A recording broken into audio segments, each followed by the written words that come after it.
En somme, ni le Conseil national pour la sauvegarde de la patrie, ni le peuple nigérien ne veulent d'une guerre et demeurent ouverts au dialogue. Mais qu'on nous comprenne bien, si une agression devait être entreprise contre nous, elle ne sera pas la promenade de santé à laquelle certains croient.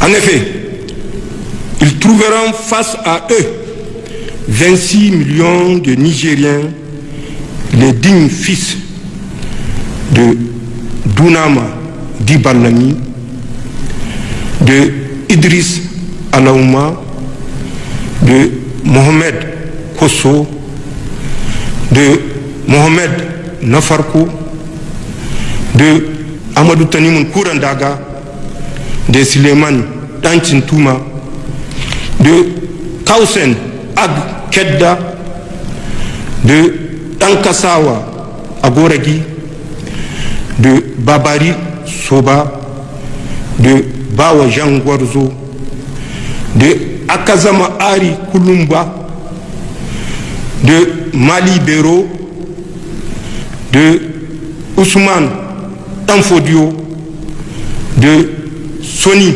Alibert et de Askia Mohamed, entre autres.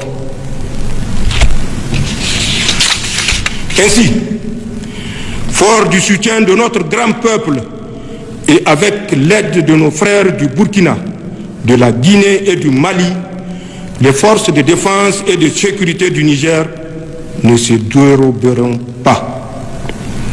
Pour ma part, une fois de plus, je tiens à vous réaffirmer, mes chers compatriotes, que tout comme les autres membres du Conseil national pour la sauvegarde de la patrie et du gouvernement, je suis au service du Niger et de ses seuls intérêts et que je ne trahirai jamais vos espérances, Inch'Allah.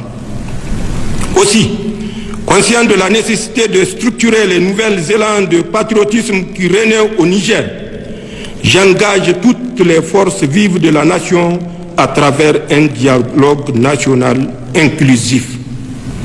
L'objectif de l'instance dédiée à ce dialogue est de consulter toutes les composantes du peuple nigérien sur les voies les meilleures permettant de poser les fondements d'une nouvelle vie constitutionnelle sur des piliers profondément ancrés dans nos valeurs traditionnelles et républicaines.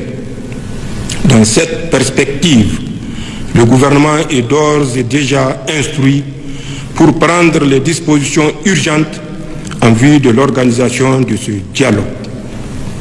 Au Mali, le Burkina Faso mutualise leurs forces avec celles du Niger contre toute forme d'agression contre notre pays. À travers ce déploiement de vecteurs aériens dans notre pays, le Mali et le Burkina Faso traduisent en actes concrets les engagements contenus de leur communauté conjointe de solidarité. Aux côtés de ces vecteurs aériens, des officiers d'état-major des trois pays se sont réunis à Niamey. Objectif: peaufiner le plan de riposte contre les agressions lâches et injustes programmées par la CEDEAO.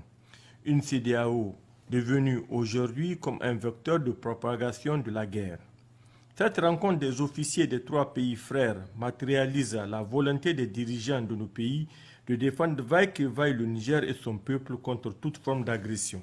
L'axe Bamako-Ouagadougou-Niamey est un exemple de solidarité, d'amitié et surtout de fraternité hérité de nos aïeux.